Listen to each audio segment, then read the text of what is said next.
Um. Ok, pessoal. Aqui nós estamos na nossa aula 5 de Filosofia do Direito, República Moderna 2. Lembrando, né? O que foi República Moderna 1? Foi sobre a visão do ser humano, né? A antropologia da República Moderna. Qual era a visão do ser humano? Né? Qual é a antropologia da República Clássica? Na República Clássica, a antropologia, ou a visão de ser humano, era da visão do ser humano como animal político, ou como a gente trabalhou como cidadão. Nós vamos trabalhar mais adiante a ideia de animal político, né? Mas qual é a plena realização humana? Aquele que participa no governo da cidade, tá? E a vida republicana é pensada como uma comunidade de cidadãos.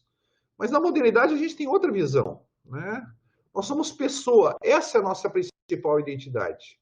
A cidadania é uma das nossas identidades possíveis, tá? Porque a nossa identidade é plural na modernidade, ela se funda, né, sob a noção de pessoa, mas, perdão, as nossas identidades sociais são plurais, e a própria estrutura social é plural. Ela não se reduz à ágora, não se reduz ao espaço de discussão e decisão em comum. Vejam lá a eclésia se reunindo, né, na praça pública. Ali é o centro, o cerne da vida republicana antiga. Nós não, nos concebemos como pessoa. Nós somos cidadãos, mas nós temos uma família também, né? Nós somos sujeitos de direito, nós somos agentes econômicos. A nossa identidade é plural, tá? E é claro que o direito aqui, como nós vamos ver hoje, o direito muda a configuração.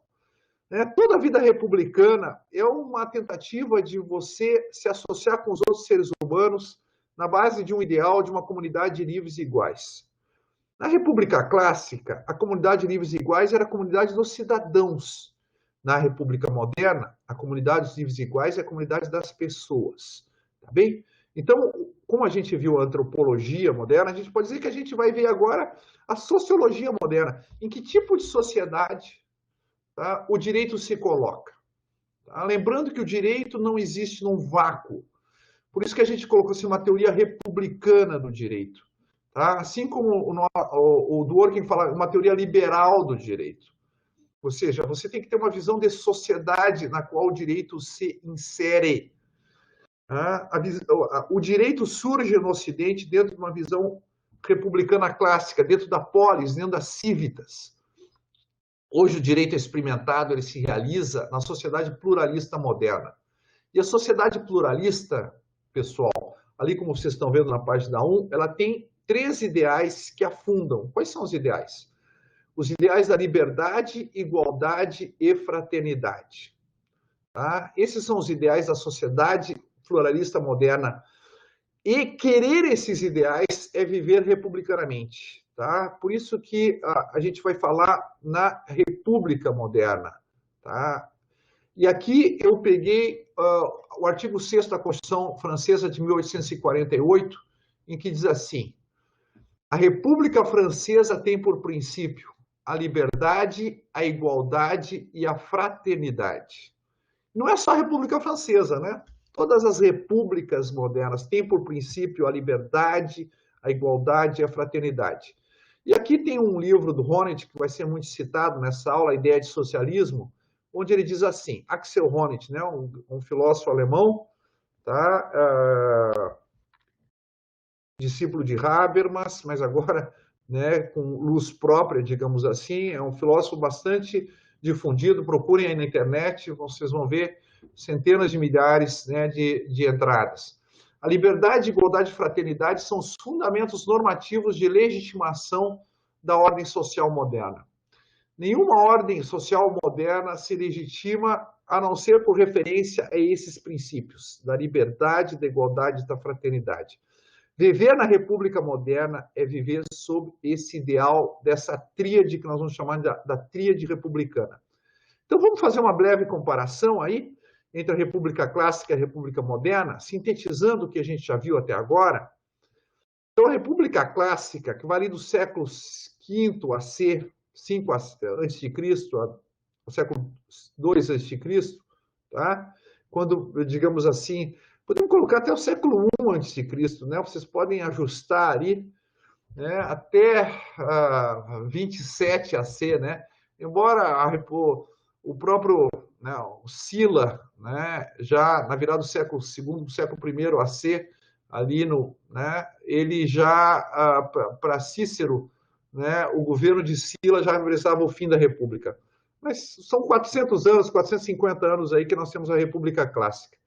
Desde a República Romana, né, que se configura aí pelo ano 509 AC, final do século VI, início do século V, como a República Ateniense, podemos dizer assim, que tem o seu auge no século V e IV. Né? Depois a República Moderna, que vai do século XVIII, a Revolução Americana e a Revolução Francesa são os marcos, e eu diria até o século XXI, né? Até o ano de 2020 que nós estamos aqui. Ok? Qual é a antropologia, qual é a concepção do ser humano da República Clássica? O ser humano é um animal político. Qual é a concepção na República Moderna? O ser humano é pessoa. Qual é a identidade social na República Clássica? Tá? Como é que o ser humano se compreende? Né? A gente pode dizer que a antropologia de fundo é o ser humano como animal político. Mas ser um animal político significa ter uma identidade social. Tá? Essa natureza humana como a natureza humana como de uma animalidade política, digamos assim, se expressa socialmente como cidadania. Tá bem? Agora, nós temos uma compreensão do ser humano como pessoa, e a identidade social dele, né, se expressa como... ela tem, digamos assim, 4 dimensões, ela é multidimensional. Ela se expressa como sujeito moral, capaz de saber o que é o certo e o errado, como cidadão, aquele que participa no governo do Estado, né, da comunidade política. Ele é um sujeito de direito, e ele é um agente econômico, tá? Então, a identidade social, ela é multidimensional, ou como a gente vinha dizendo, ela é plural. Qual é a estrutura fundamental da sociedade na República Clássica? É o governo misto. Lembram, né? Um elemento monárquico, um elemento aristocrático, um elemento democrático, combinados à perfeição, se limitando e se equilibrando reciprocamente. O nosso ideal, se vocês querem manter o termo misto, né? A gente tinha lá o governo misto, agora a gente quer a sociedade mista. Ou seja, assim como havia 3 princípios de vida pública, né?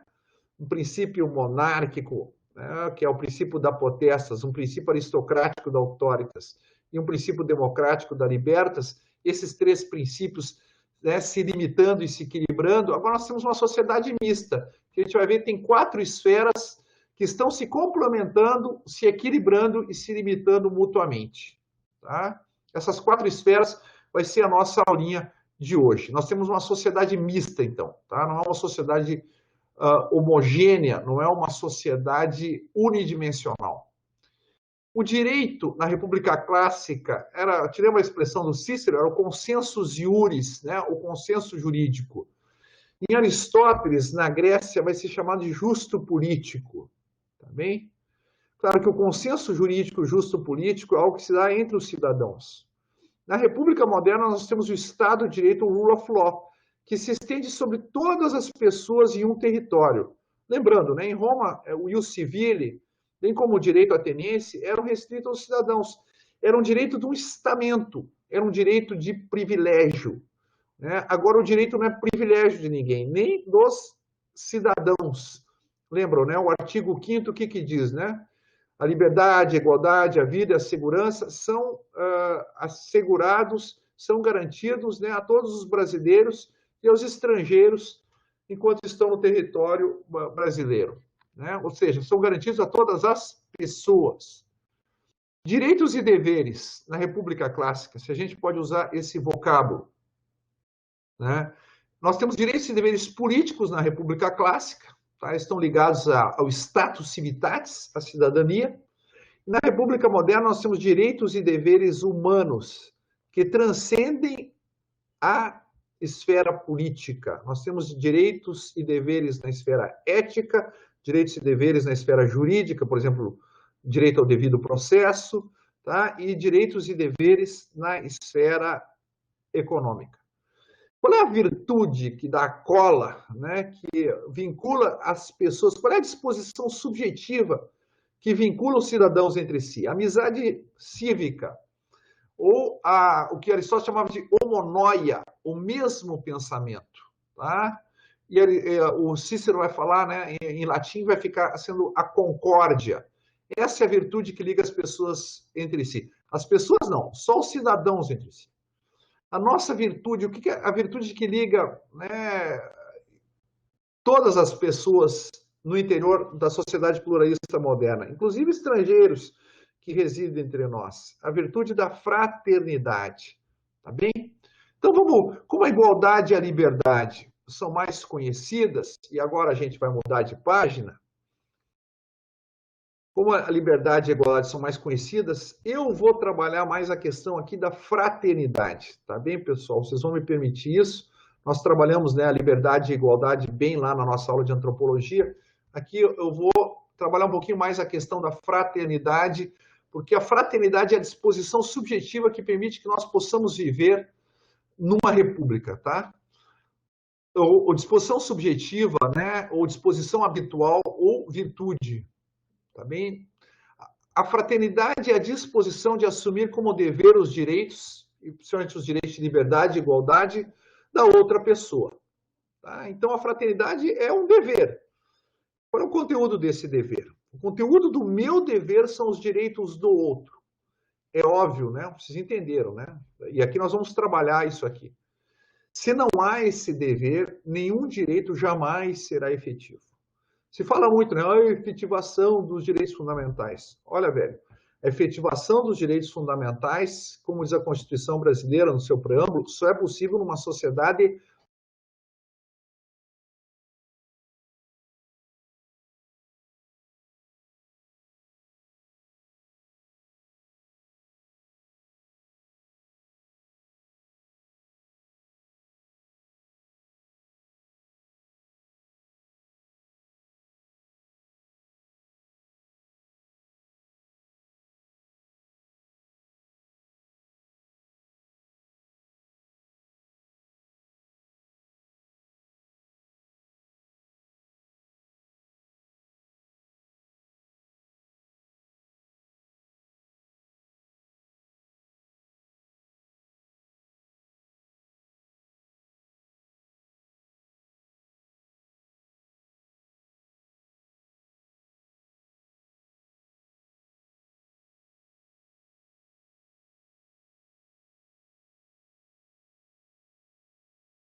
Então, pessoal, voltando aqui, né? Então, a questão dos direitos, a condição de possibilidade de efetivação dos direitos é a fraternidade. Como a gente vai ver aqui, né? Do ponto de vista lógico, não há direito sem dever. Dizer que X tem direito é imputar um dever a Y. Né? É incrível como no individualismo corrente hoje em dia, a gente perdeu esse nexo, né? Mas a gente vai trabalhar aqui em alguns documentos, né, de direitos humanos, em algumas cartas de direitos humanos, e vamos ver como na República Moderna, né, é demandada essa fraternidade, essa ideia de que, né, os direitos do outro são os meus deveres. Então aqui vamos ver a grande historiadora, né, a Mona Ozouf, né, que ela comentando a ideia de fraternidade, ela diz assim, por que a fraternidade não aparece nas declarações de direitos? A gente vai ver que ela pode, em alguns lugares ela aparece sim. De qualquer forma, as declarações de direitos agora estão falando em deveres também, né? Então ela diz assim, entre a liberdade e a igualdade de um lado e a fraternidade de outro, não existe equivalência de estatuto. Liberdade e igualdade são uma coisa, a fraternidade é outra coisa. O que ela quer dizer? Qual é o estatuto da liberdade e igualdade? As duas primeiras são direitos. Um direito à liberdade, um direito à igualdade. Mas a terceira, a fraternidade, é uma obrigação, é um dever moral. A Declaração de Direitos de 1789, né, de 26 de agosto de 1789, foi consequente, ou foi coerente, né, quando chegou a ignorar o termo fraternidade. Se eu faço uma declaração de direitos, o que eu vou falar em fraternidade? A fraternidade é um dever, mas assim, é muito oportuno falar nisso. Vocês sabem que foi votado isso na Assembleia Constituinte Francesa, perdão, na Assembleia Nacional da França, naquela Assembleia Constituinte, foi votado se deveria ter uma declaração de deveres também. Por pouco mais de 100 votos, tá, ganhou a ideia que só deveria ter uma declaração de direitos. Provavelmente, se passasse uma declaração de deveres, teria um locus, né? Seria consequente e coerente usar o termo fraternidade. Mas, de qualquer forma, usando ou não o termo fraternidade, o que a ideia, o conceito de fraternidade traz para nós é que os direitos do outro são os meus deveres, tá? Então, todos têm o dever de respeitar e promover os direitos dos demais. Isso é fraternidade, tá? Pelo menos a definição com a qual a gente pode trabalhar aqui, né? A Declaração dos Direitos e Deveres do Homem e do Cidadão, né, que é a Constituição da República Francesa de 1795, lembram, né? Em 95, os franceses, que são bastante, digamos assim, solícitos para ficar fazendo Constituição, eles têm os revolucionários franceses gostam de fazer Constituição, né? Tem uma Constituição em 1791, uma em 1793, que é a Constituição Jacobina, e essa aqui é a Constituição Girondina. Aqui a gente pode ver que os girondinos, depois do terror, pensaram o seguinte: olha, esse negócio de só declarar direitos e não ter deveres, deu no que deu, né? Como vai dizer o Hegel, né? Qual é o juízo dele sobre a revolução, sobre o período do terror? Olha, a liberdade abstrata, né? A liberdade proclamada, os direitos proclamados sem nenhum dever, a gente pode dizer, são o terror, né? A liberdade sem instituições é o terror. E nós podemos nos apropriar da frase do Hegel e dizer assim, olha, direitos sem deveres são o terror. Tá? Imagine a questão por exemplo, né? Um exemplo bem trivial, né? O exemplo do mosquito da dengue, ou o exemplo agora da pandemia, né? Nós estamos gravando aqui. Cara, se as pessoas não assumiram o dever de usar máscara, de higienizar as mãos, de manter o isolamento social, ninguém tem direito à saúde. Não adianta dizer, tá? É dever do Estado e direito de todos. Isso é uma bobagem, tá?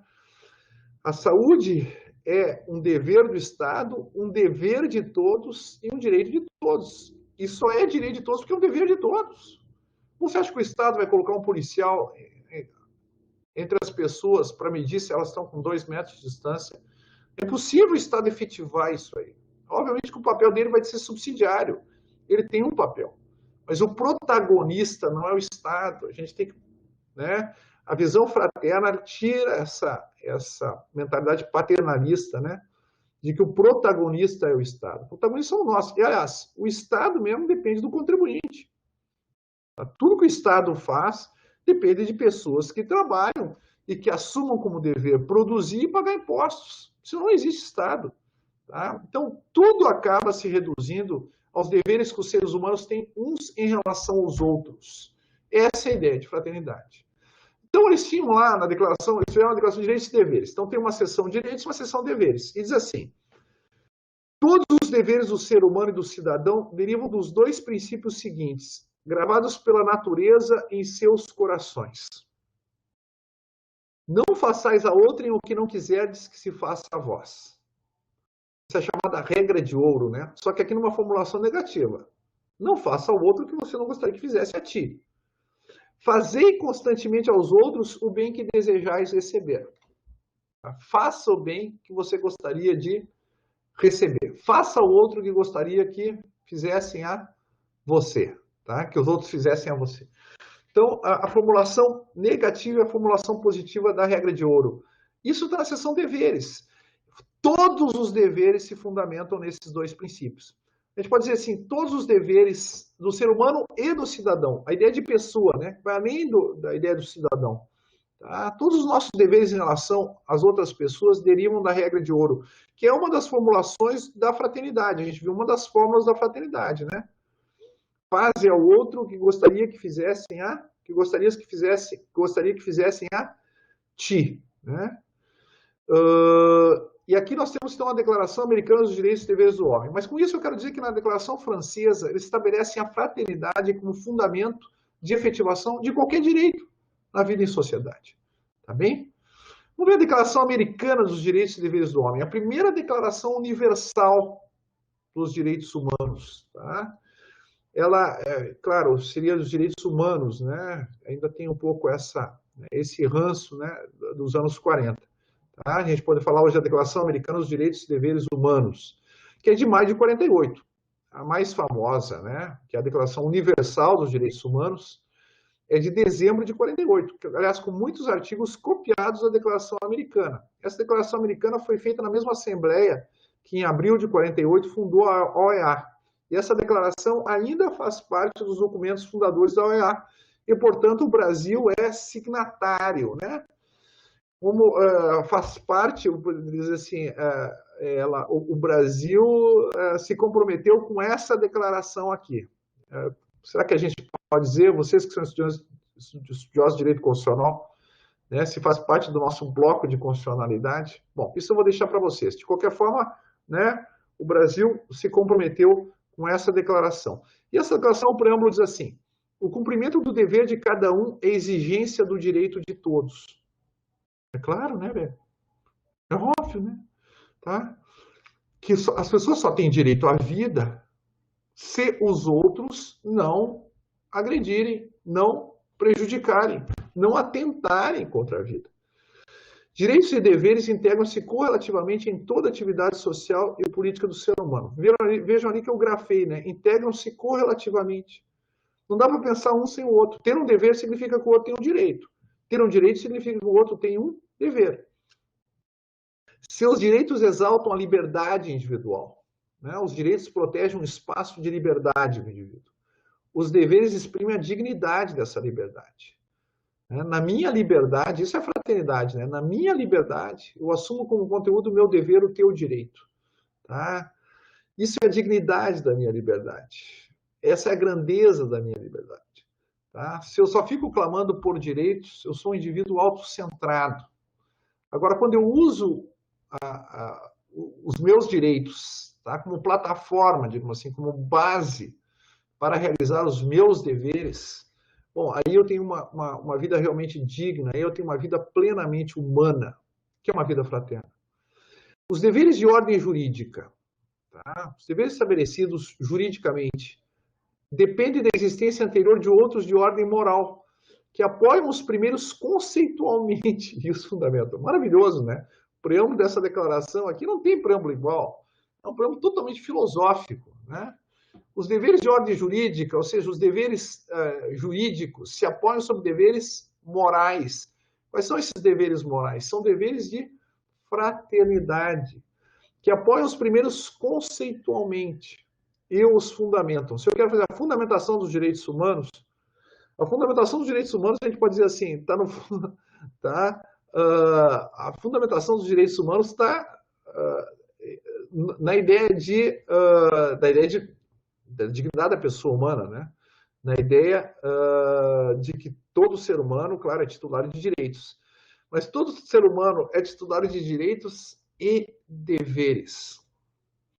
Todos os deveres da ordem jurídica, eu só sou vinculado a deveres de ordem jurídica porque eu tenho um dever moral pré-existente.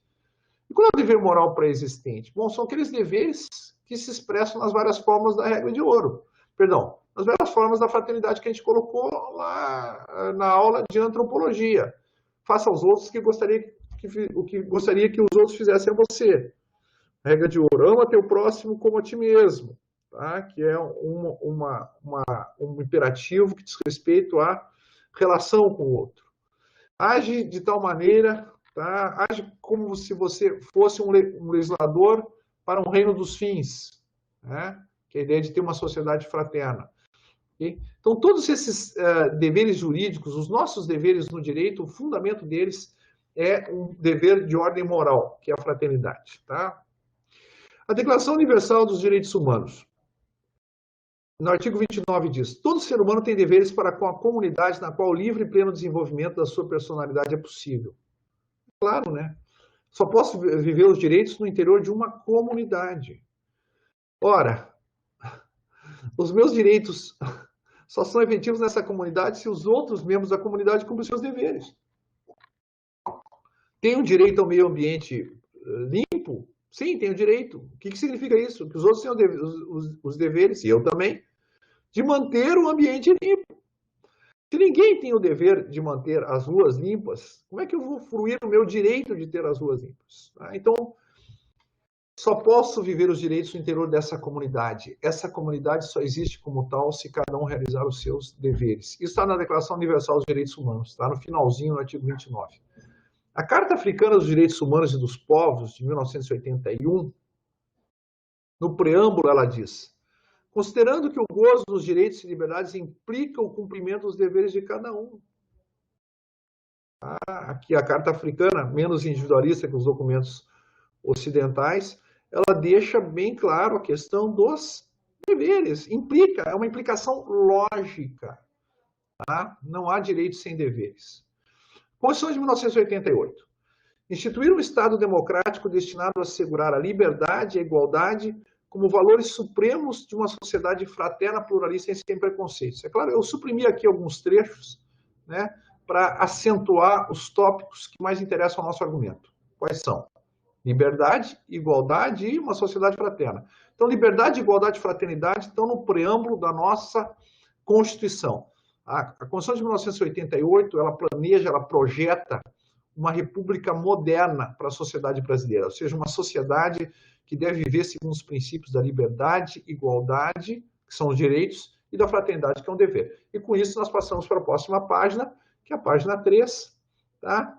Que aqui a gente tem o quadro, né? A estrutura poliárquica, ou se preferirem, pluralista da República Moderna. Né? Por que eu coloquei poliárquica? Vejam ali o primeiro termo na coluna da esquerda. Princípio. Tá? Princípio é arquê, plural é arcai. Né? Quais são os princípios? Eu devia ter deixado arquê, né? Com E ali. Né? Aqui, arcai é plural. Né? Qual é o princípio de cada uma dessas esferas? Por que poliárquica? Poli, muitos. Arquê, princípio. Há 4 princípios, né, constitutivos das esferas sociais. Tá bem? Eu coloquei esses princípios ali, né? E esses sobre-princípios, podemos dizer assim, é a liberdade, igualdade e fraternidade, né? Mas os princípios de configuração de esferas da sociedade moderna são esses 4. Na esfera ética, o princípio é o ethos, ou seja, os comportamentos considerados corretos, tá, na sociedade. Na esfera política, o princípio é o kratos, né, o poder, a capacidade de agir em conjunto. Na esfera jurídica, o princípio é a de que é a atividade de dar a cada um o que lhe é devido, o que podemos chamar de justiça. E na esfera econômica, o princípio constitutivo é a creia, a necessidade. Né? Hegel, por exemplo, vai chamar o mercado de esfera das necessidades.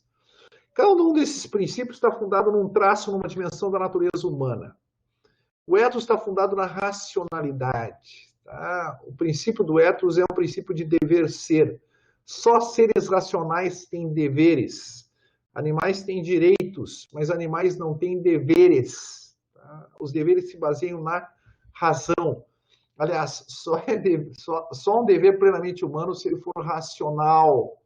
Né? Não pode haver dever sem racionalidade. Um dever sem racionalidade é mera coerção, é mera compulsão, é controle social, é dominação. A esfera política é a esfera da politicidade. Eu procurei esse termo no Wise, não existe, mas já existe no dicionário informal na internet. Né? Há um traço da natureza humana que é a nossa capacidade de agir em conjunto com os outros e de transformar as circunstâncias nas quais nós vivemos. Nós vamos chamar esse traço de politicidade, que é a esfera do poder, né? A esfera política. Na esfera jurídica, é a esfera da sociabilidade. Só podemos interagir com os outros se as nossas expectativas são mais ou menos asseguradas. Né? Se eu tenho algum grau de segurança jurídica. Então, qualquer interação com o outro, sempre há um determinado padrão comum, né, que podemos chamar de direito, que preside essa interação. Tá? Então, não há sociabilidade sem direito, né? Pelo menos nas franjas dessa sociabilidade. né? Ou, por exemplo, o respeito à integridade física, psicológica do outro. Esfera econômica, né? A economicidade, ou seja, nós temos uma dimensão humana, né, que é a dimensão de um ser de carências, de um ser vulnerável, de um ser de necessidades. Essa é a nossa dimensão econômica. Essa pluralidade da natureza humana, né? Vejam que a natureza humana, ela demanda, como ela é pluridimensional, ela demanda uma pluralidade de bens. Qual é o bem básico da esfera do ethos, da esfera ética, da esfera da racionalidade no fazer, no agir? É a verdade prática. Eu quero saber, na minha ação, o que é correto fazer. Eu quero conhecer a verdade que guia a minha ação. Okay? Na esfera política, qual é o bem básico? O bem comum. Na esfera jurídica, qual é o bem básico? O bem básico é a ordem. E na esfera econômica, qual é o bem fundamental que a gente busca? É a riqueza. A riqueza entendida aqui, né? A ordem entendida pode parecer um pouco forte para vocês, nós vamos ter uma aula só sobre ordem, né? Ordem é a situação em que cada um tem o que lhe é devido. Tá? Ou seja, a ordem é aquilo que a justiça é do ponto de vista dinâmico, né? A atividade de dar a cada um o que lhe é devido. A ordem é do ponto de vista estático. Tá? É a situação na qual cada um tem o que lhe é devido. Na esfera econômica, a gente tem a riqueza. O que é a riqueza? A riqueza não é dinheiro, tá? A riqueza é o conjunto de bens e serviços que atendem a necessidades humanas. Por isso está muito certo, né, o IDH, quando coloca, né, o que é uma sociedade rica, né? O que é uma sociedade que tem riqueza? É uma sociedade na qual tudo aquilo que é produzido atende a necessidades humanas. Tem que produzir muito? Sim. Mas as pessoas têm que ter acesso. A finalidade da riqueza, a riqueza não é um fim em si mesma, né? A pessoa que é um fim em si mesma. Qual é a distinção última, ou o código, né, como vai dizer o Niklas Luhmann, né, que a esfera ética trabalha? A esfera ética trabalha com a ideia do correto e incorreto. Essa ação é correta? Essa ação é incorreta? A esfera política trabalha com o código conveniente e inconveniente. Conveniente em relação ao bem comum. Inconveniente em relação ao bem comum. A esfera jurídica trabalha com o código lícito e ilícito. Posso fazer, não posso fazer, no sentido de estou autorizado, não estou autorizado, é permitido, é obrigatório, é proibido. É a esfera do lícito e do ilícito. E na esfera econômica, é na esfera útil ou inútil. Para produzir riqueza, esse bem, esse serviço, essa tecnologia, esse modo de organização do trabalho, é útil ou inútil? Tá bem? Vejam que nós temos que manter, né? A sociedade poliárquica é uma sociedade plural. Nós temos que manter a esfera jurídica, a esfera do lícito e ilícito. Nem tudo que é incorreto é ilícito. A pessoa pode mentir para outra sem que isso seja um crime. É incorreto, mas não é ilícito. Tá? Algumas coisas, tá, em que poderiam ser, talvez, favorecer o bem comum em algumas circunstâncias, mas são proibidas pelo direito. Tá? Então, poderia ser conveniente, mas é ilícito. Coisas na esfera econômica também, né? Poderia ser útil demitir todo mundo, né? Pode ser incorreto do ponto de vista moral, mas pode ser útil em termos econômicos. Cada uma dessas esferas, tá, trabalha com uma dicotomia, um código que ele é próprio, tá? E cada uma a gente vai ver que tem que manter uma certa autonomia, embora estão relacionadas entre si, tá? São interdependentes. São independentes e interdependentes. Como é que vai se dar essa independência, essa interdependência? Bom, essa matéria é da próxima aula. Aqui são esferas práticas, né? Por a esfera prática, como é que o ethos se realiza na nossa sociedade? O ethos se realiza, né? Aquilo que é correto e incorreto fazer.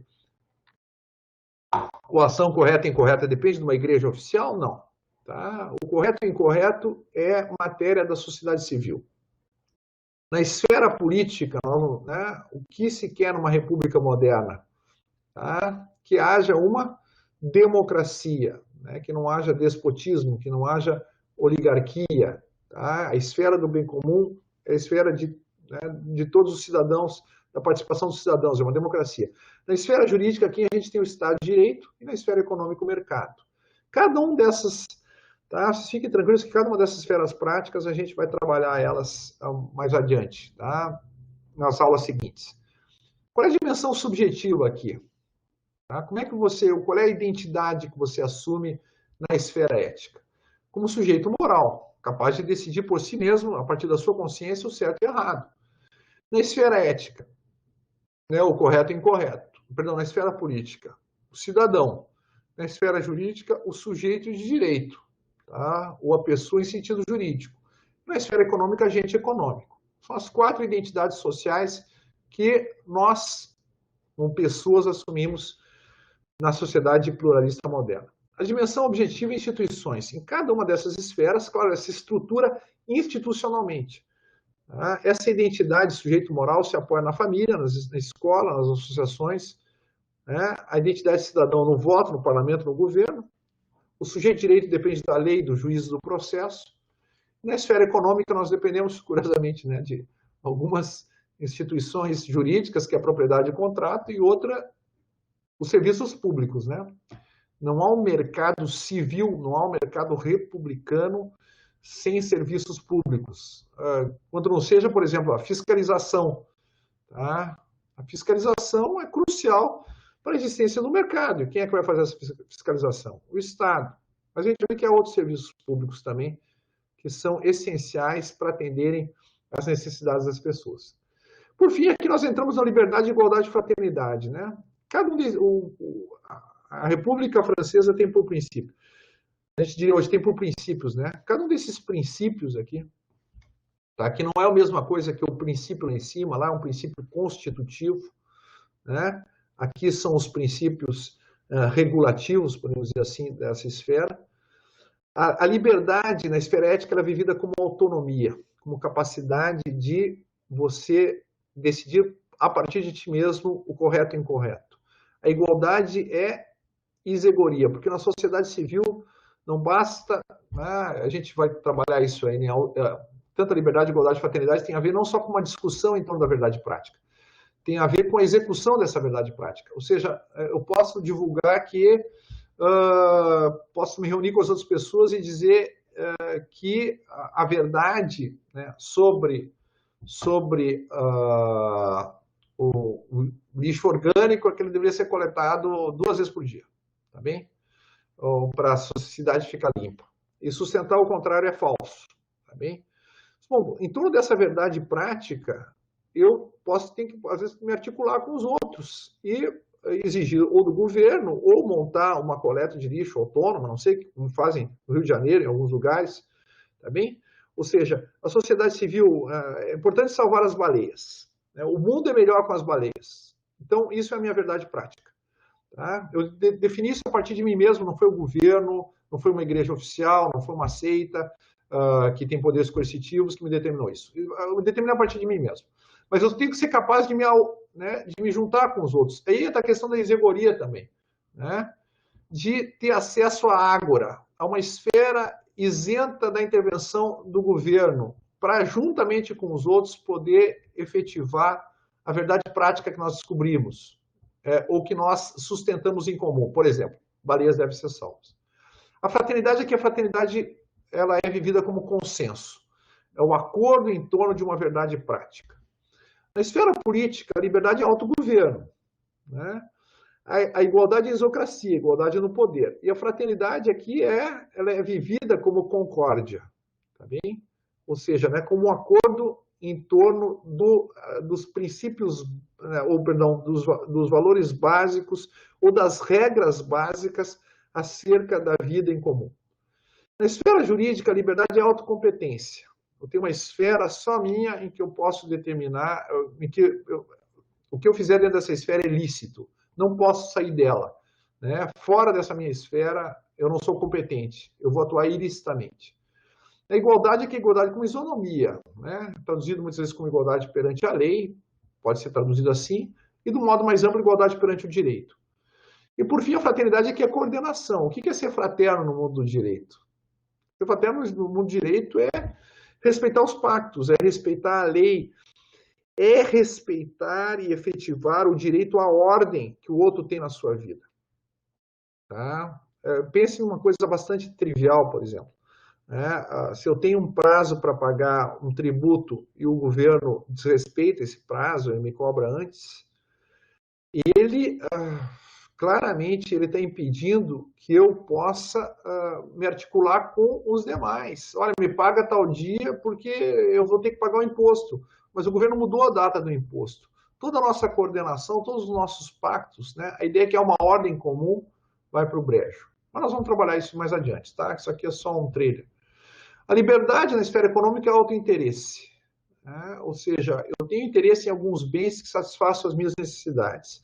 A igualdade é esoteria, que é um palavrão aqui como isegoria, né? A gente vai ver que a esoteria aqui é igualdade de condição, é uma igualdade de acesso, né, aos bens da sociedade, e a fraternidade que é cooperação, a capacidade de agir junto com os outros na produção e na partilha de bens econômicos. E com isso, pessoal, é um pouco pesada essa aula, né, cheia de conceitos, a gente encerra essa aula e eu me despeço de vocês e até a próxima aula.